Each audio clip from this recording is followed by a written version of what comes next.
সুদীপ্ত বাবু, আমি আজকে আমরা খবর করেছি একটা বাড়িতে চুরি হয়েছিল, সোনা দানা কম্বল সব চুরি করে নিয়ে গেছে। যখন ধরা পড়েছে দেখা যাচ্ছে সে লোকাল তৃণমূল নেতা, একটা পদেও আছে।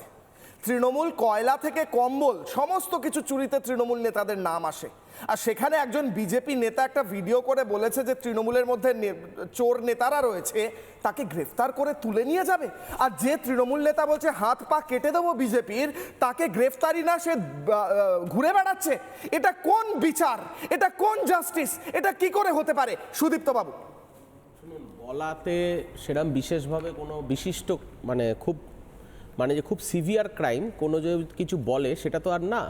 যদি সেটা থেকে কোনো প্রভোকেশন হয়, কোনো যদি অশান্তি হয়, কোনো আগুন লাগে, কারোর যদি হত্যা হয়, তখন সেটা প্রভোকেটিভ হয়ে যায়।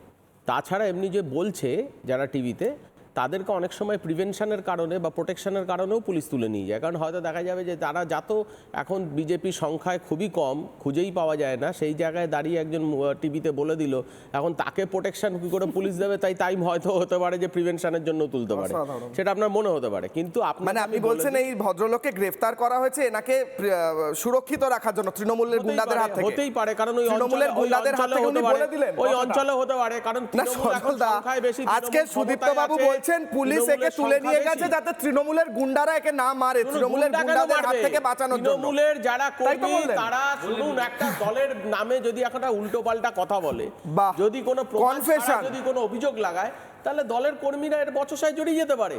এবং এই বচসায় জড়িয়ে যাওয়ারটাকে এখন একটা বিজেপির একটা নেতৃত্বের কিছুটা হ্যাবিট হয়ে গেছে, প্রত্যেক জায়গায় কিছু উলফাল কথাবার্তা বলে একটা বচসায় জড়িয়ে গিয়ে একটা সিনক্রেট তৈরি করা, সিনক্রেট তৈরি করে নিজেকে অ্যারেস্ট করানো। আচ্ছা, তৃণমূলের নেতা যখন বলল হাত পা কেটে নেব বিজেপি, তখন গ্রেফতার হলো না কেন?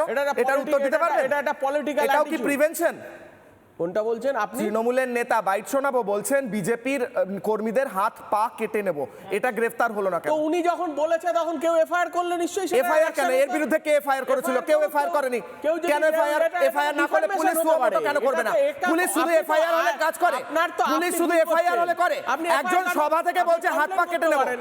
কারুর যদি কর্মীর মনে হয় যে আমি এতে ইডির বিরুদ্ধে তো পুলিশ সুমোটো এফআইআর করেছে, ইডির বিরুদ্ধে তো সুমোটো করেছে, এই তৃণমূলে তার বিরুদ্ধে কেন করেনি যে বলছে হাত পা কেটে নেব? আরে আপনি একটা সভা থেকে আপনি উত্তর দিতে পারবেন? পারছেন না। ইডির বিরুদ্ধে যে সুমোটো করা হয়েছে, ইডি একজনের তথ্য চুরি করছে, আর এখানে হচ্ছে একজন একটা প্রভোকেশন স্টেটমেন্ট দিয়েছে যেটার কোনো রিঅ্যাকশন হয়নি। মানে দুটোর মধ্যে অনেক তফাৎ। বলছে হাত পা কেটে নেব, পুলিশ ওয়েট করবে রিঅ্যাকশনের, পুলিশ অপেক্ষা করছে রিঅ্যাকশন হলে তারপর। এবং তাতে আপনারা বিজেপি তো উচিত ছিল কমপ্লেন করা, সজলদা বললো না। আমি তো ভাবছি ওনারা দুটো কথা এখান থেকে। নানা ধরনের কন্টেন্ট দেখার জন্য লাইক করুন, শেয়ার করুন আমাদের ফেসবুক পেজ, সাবস্ক্রাইব করুন আমাদের ইউটিউব চ্যানেল। পাশাপাশি অন্যান্য ব্রেকিং নিউজের জন্য অবশ্যই চোখ রাখুন রিপাবলিক বাংলায়।